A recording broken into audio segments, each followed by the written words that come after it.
Well, Mike, what do you think?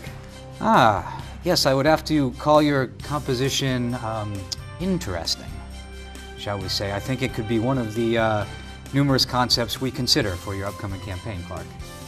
Nice. So you don't like it? Well, we're approaching what we call in the industry as refrigerator worthy. So hey, that's a good start.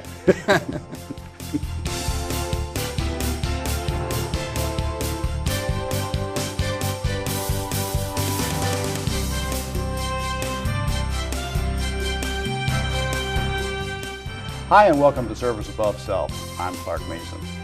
Part of Rotary's avenues of service is vocational service, and with that we do things that are much like being mentors to younger people.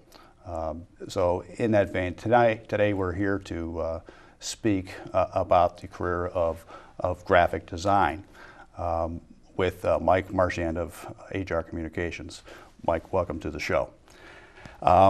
Once upon a time, for a business, it was simple enough to make up a sign out of a shingle, and you hung it outside of your shop, and that was enough to get people to come to your place of business. But today, with all the different ways of media that are coming at people, graphics design, logos, and things of that nature are more important than they ever were. And so you've got a company that helps people do that so that their companies have a good image out there. So tell us a little bit about what a company like yours does. Absolutely. Well, that is a good description. Nowadays, companies that are in the graphic arts and design have to wear many hats, and there's many different forms of media that we have to be prepared to help our clients reach their own audience within those different realms. So that's precisely it. Helping people establish a quality brand, a consistent identity, that if they're in the marketplace doing business, that their audience and the people that they are trying to reach always identify that imagery with them, and helps them kind of stand out in the crowd of all that other noise that we also get bombarded with just as consumers in our society. Absolutely. You certainly, you go around the world, and unless you're in someplace really remote, say for instance something like the Coca-Cola logo, regardless of how they make the text, is instantly recognizable, and you know what that's all about. So certainly what you do is so important to a business to try to bring that sort of presence. And yet this is something that's much akin to catching lightning in a bottle. And how do you go about developing an image for a company? True, absolutely. There's a lot of communication involved. We like to approach it in a manner that we learn as much as we can about that business and really what it means to the business owner or the decision makers there. And then through that, even more importantly, what does it mean or represent to the audience or the people out there that are potential prospects, clients, people that they need to do business with. You talk about a Coca-Cola or a Nike, and they're at that level that they have just giant revenues to throw at their marketing budgets, and of course not everybody has that luxury, but you see even to them it's important to maintain that consistency wherever you are in the world. Like you were saying, Coca-Cola, it's the red, the white, and you can see the imagery is always the same, and so that shouldn't be something that's inaccessible to, say, smaller and mid-sized businesses that don't have giant advertising marketing budgets. They should still be able to look professional out there in their particular realm or sphere of influence. And so how would you get started? You have a potential client contact you, and they have a need, and so they're looking at you. Maybe they've seen some of your work and think that perhaps you're the person to do this. And so how do you get started with a client like that? That's a great question. The first thing that we do is initiate either a phone conversation or a face-to-face talk with the client to learn more about their business and what they think that their need is, or explain their issue or situation to us, and with our knowledge base see if we think that they're on the right track in terms of their thinking, what they're trying to develop. Are they going to get where they want to go? Or is there something that we can do to help them on that path, either in a more efficient or effective manner? So I know that's a little out there in the theoretical realm of things, but more practically, in the example of, say, a new business, the first thing that they want to do is create a brand, an identity, and they want to be able to rally their business and their efforts around that. The first thing they may want is a logo. A logo design, and some initial marketing material that helps them get the message out there, whether it's a printed format like a brochure or simply their business cards, or whether they're ready to reach their audience through electronic means or some other fashion with a website or Facebook and social networking presence. All of that comes into play. So yeah, I mean, that certainly is the case. I think one of the best ways that it was that I've ever heard it described, when it comes to things like websites and whatnot, is that a website today is kind of like plumbing. People just sort of expect that you're going to have it. So whether it's a great website or not a great website, you at least have to have some presence out there because that's how people are going to find you. And so while if once upon a time it might have been a good looking logo on a business card, now you certainly need to have a lot more than that. So maybe take us a little bit through the development process. I know that you brought some examples of the way that you might do that. Absolutely, yes. We would sit down with the client themselves, talk about what kind of imagery and colors that they liked, and then come about with an idea of the tone that they're trying to set with their customers. In one case here, I can pull up an example. I may have clicked it twice. This is a logo. These logos that we'll show today are for fictitious companies at this point. But this was a kind of a high-end or upscale hair salon. And the idea was to identify, have a place that was kind of relaxing and trendy and fun that women could come to, or men, who are, and spend more time there, because when you have, I don't get this done myself, but when you have like a lot of different hairstyles and techniques, sometimes these things take a while, so you're in the place for a while. And so this was a business with a physical location that we needed to consider, and we definitely wanted to come in with something that wouldn't clash too much with what their clientele would already be accustomed to seeing or experiencing. No, certainly when you take a look at a photograph like this, I mean, they've certainly spent a lot of time in interior design to really set an image this way, and so whatever you're going to do has to somewhat match that. Exactly, yes. This is what people experience when they come into the business. The marketing material, the logo itself may go out to attract people in, and that's what we're trying to do. And so when we get them to walk in the door, there shouldn't be a disconnect. There should be like, wow, I've arrived in the right place. Certainly if you were using sort of a Wild West motif and then you walk through the door and it looked like this, those things don't go together. Exactly. Or if we never talked to the client about colors and palettes and other things they were using, we could be like with a bold kind of black, red, something really strong that wouldn't be as soothing and as, and fit in as well with the other places that it will be also seen.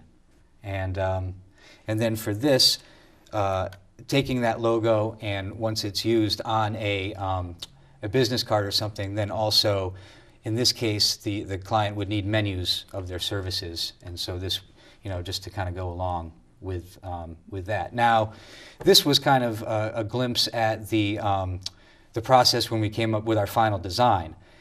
When we begin working, we start from scratch. We start with a clean slate, so we have nothing, and we usually present some concepts to a client at first.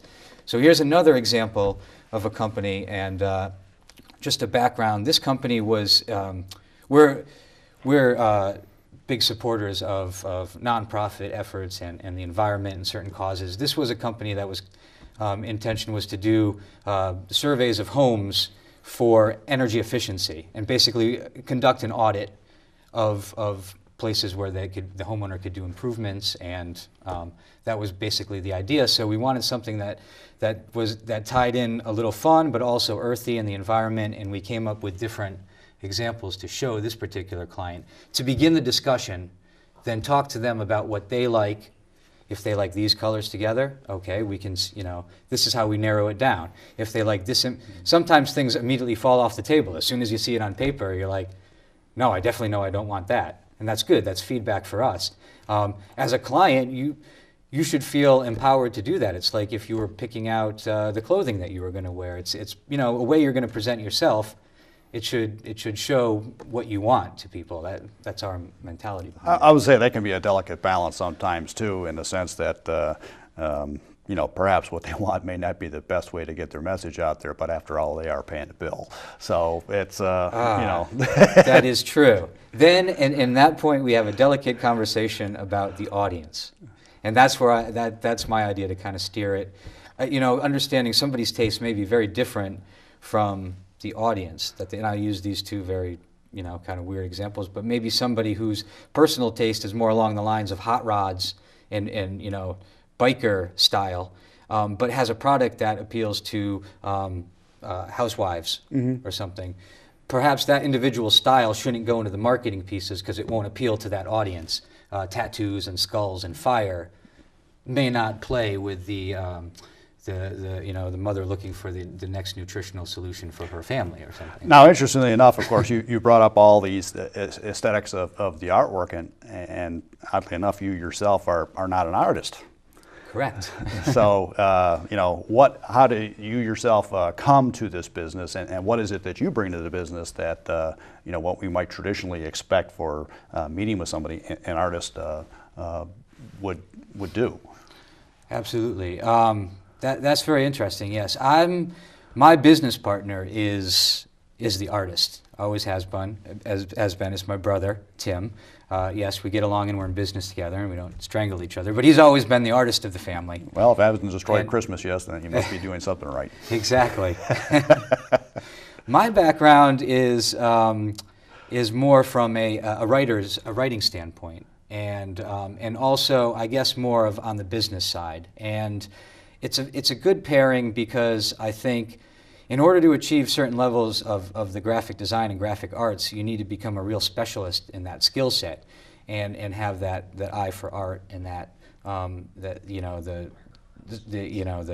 for eye for design. But in a lot of cases, that is difficult to then communicate with a business person. And the best way I can describe it is I kind of come in and translate.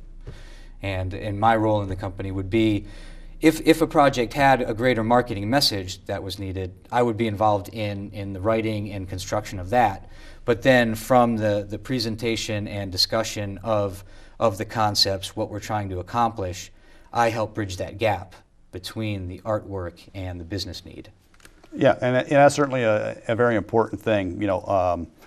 In books that are written like I think one of them is the E-Myth, where they talk about a lot of businesses get started by people who are essentially technicians of some sort, and an artist, I think, falls under that. So whether you're a hairdresser or auto mechanic or whatever, this is what leads you to being in this business. But in many cases, you don't have any business background. You don't know what a profit and loss looks like. You don't know what depreciation is all about, and those are things that can somewhere along the line bite you in the butt if you don't know what it's all about. So you could be the best artist or auto mechanic or whatever, but still not have the skills necessary to run the business. So that's a Correct, very important thing. Yes, I really I like that book by Michael Gerber. I think it was excellent, and it really hit home to that. You're right. The skilled person themselves may get overwhelmed with some of the business side of things, and I think that can be especially true in the graphic design industry. And it's good to partner and find people with complementary skills, so that everybody can take a more manageable piece of the workload. Right, and that's something that I know we talked briefly, is that you do as well, is that not only do you have your own staff, but you do also bring in subcontractors to do things as well, because you don't always have the same need, or say if the style of art that you need is different, then perhaps a different person Correct. might be better for it. Correct, yeah. We get into some very specialty type projects that need a certain skill set. And at that point in time, we can bring in a talent in a freelance capacity to work on that specific project. And you know, in a perfect world, the workload would be such that we could employ the different skill sets full time and keep them on staff. But and the reality is, not every project calls for that degree of you know, specialization. So we really pride ourselves on building a network of other local artists and talents, and it's great. It's one of those things that it kind of snowballs once you get into it and you begin networking. I mean, sure, we network on a business sense to find out maybe who needs our talents, who needs our wares, but then on the other side, we're networking to find other people in related fields, people that we could bring in to do a special part of the project and work with them, and it's a lot of fun. I was going to say, it helps to keep things fresh. Absolutely, yeah. Well, Mike, we're going to take a short break here, and when we come back, we'll talk about some other projects that you've had going and the exciting things that are involved with that. So we'll be right back. In 1985, Rotary International committed to a goal of ending polio worldwide. Very soon now, after immunizing over 2 billion children, the goal will be achieved. Rotary, humanity in motion. Welcome back to Service Above Self. We're speaking with Mike Marchand from HR Communications about graphic design. Mike, I don't know why it is, suddenly I want waffles. On the screen right now, we've got a photograph of apparently waffles in an iron here, and I'm guessing this is not exactly an impromptu, candid photo of something on your kitchen counter. No, unfortunately not. Those aren't regularly served at my house, although I wish they were. But yes, we like to say, you know, the right picture will help sell the product, or in this case, make your mouth water. And this is another aspect of the design work. I know before we were speaking about more of kind of the hands-on illustration side of things, but also photography will play a big part in a lot of design projects. And again, it shows the diversity within the field and how people with specific talents or skills can find their niche market and find others to work with. And so for new designers, I don't always recommend try to get everything yourself. If the project calls for it, work with a professional photographer, and that could help amplify the results of your project. So. Absolutely, because I mean, a picture like that, I mean, how long do you think that it takes to get a shot like that? Yeah. Because you got to set up lighting and get the right angle. There's probably 2 or 3 lights on that, from what I can see. That's not easy to do. It can take a couple hours of just setup for and one stuff. picture. Yeah. Here's another one that's also sometimes used with the product type work, and also sometimes the photography work comes into other stuff. Sometimes we shoot weddings and things like that. I mean, we happen to have the professional grade equipment available for us to use, that we own, and the skilled people to use it. But so we will also do specific photography projects. But in most cases, it's the type of work that's used within our larger scale projects.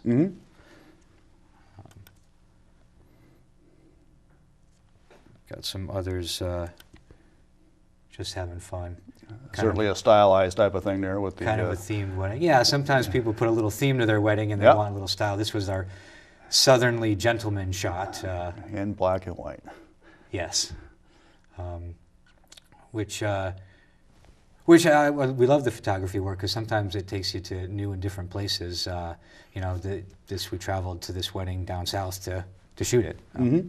Now, with that kind of stuff, we certainly go from there to other types of visual media. Photography is part of it, but we spoke earlier about websites, but now, as if a website wasn't enough, you've got to do Facebook, you have to do LinkedIn, you have to do all these other types of things, and, what is this? When a video goes viral, how do you make a video go viral? Everybody wants to catch that. Right. So you're involved with that type of stuff too. I mean, so how do you go about that? Yeah, that's always challenging. You never know what's going to be the next giant trend to take off. But the social media networking capabilities out there really makes it possible. And it's really just how many people are tuned in to something, and then how many people get turned on by it. So they'll view it a bunch of times, and then we say it's gone viral. And, Yeah, and pass it on to their friends, and you know, and then Exactly. they enjoy seeing it too. And so next thing you know, a couple 100,000 or millions of people end up seeing it. It's nice, yes. It's another challenge for the field. It's part of the marketing communication challenge that every business faces. It's just another outlet to do it. I think sometimes the risk is to get involved, but then not stay on top of it enough. You really want to, if you're going to put forth that effort and put a campaign that's using those tools, you do want to give it the proper attention so that people don't feel like you forgot about it, because Right. they're out there and they're on it all the time. So And they need to be maintained. And you know, I know that in the case of our company, I am just amazed at how much work it actually turns into to keep those things even halfway updated. Absolutely. I think it's an emerging area for our field in general, because a graphic designer and artist is a natural fit to help with that communication, at least make sure things look consistent, they're sized right, they look good on the page. Of course, then you may need somebody to write in some of that content, but if you have those two parts and do it on a consistent basis, you can really stay in touch with your audience effectively and cost efficiently, which is a huge thing. Oh yeah, certainly budget overruns are just ridiculous. Now, speaking of doing things that are just, you know, pulling out the stops and going fairly ridiculous, if you could introduce our guest to your right. Yes, I would like to introduce my special guest. This is Peggy, the secretary, from our upcoming short film, Steam Driven, which is a romantic comedy that takes place in an alternative steampunk universe. Well, you're pulling out all the stops for that, so that's you know, certainly longer type of stuff than you normally do, and probably have to really pull out all of the artistic rabbits out of the hat in order to make that happen. Absolutely. Yeah, our latest effort as a company is to get into video production. And so a lot of that is, you know, sort of business-related stuff, but in this sense, it's a very fun project that we're doing, that we put all our skill sets together. And why I thought it was good to bring Peggy along was because she was a prop that was provided by a local artist from Middletown, Joey Marsacci.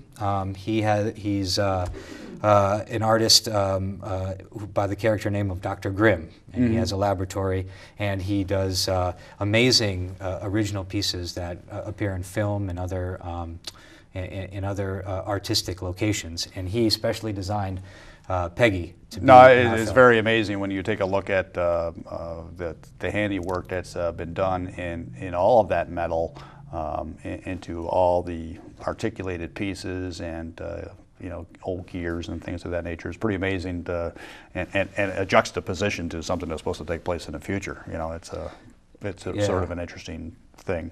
Absolutely, yes. And Dr. Grimm loves the exposed brain kind of thing. That's how you know it's got his call sign on it. But the Steam Driven, the movie project has kind of put together all our skills. So if I kind of pull up this is a poster that we had done for an art show before we ever began filming or even planned the script and the project itself.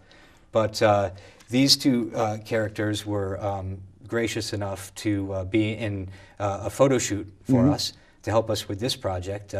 It's the Emperor and Miss Kitty, and lo and behold, they are the stars of the short film with the live action. So we're very excited to see them in motion and interacting with one another. Well, that'll be interesting to see once you actually get that all done, because I guess you're in post-production now, getting ready to wrap that up. We only have a short time left, Mike. You know, what do you think is probably the best part about being in this business for you? For me, it's the variety of the different people, the different businesses I come in contact with, and the different goals of the projects.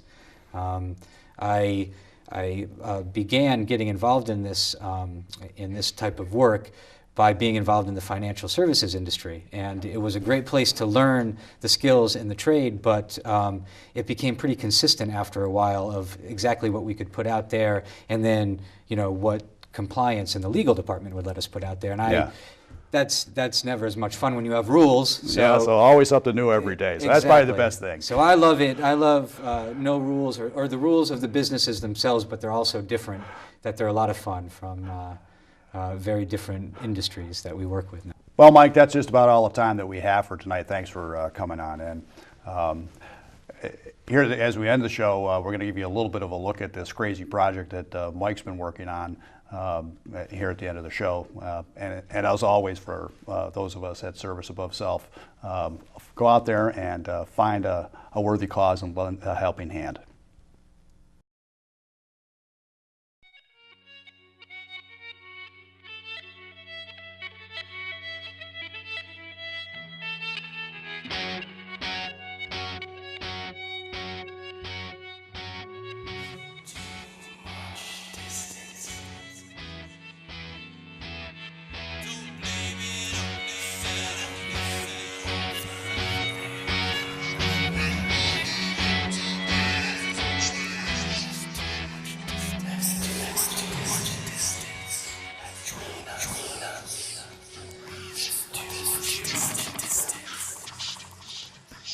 Trina.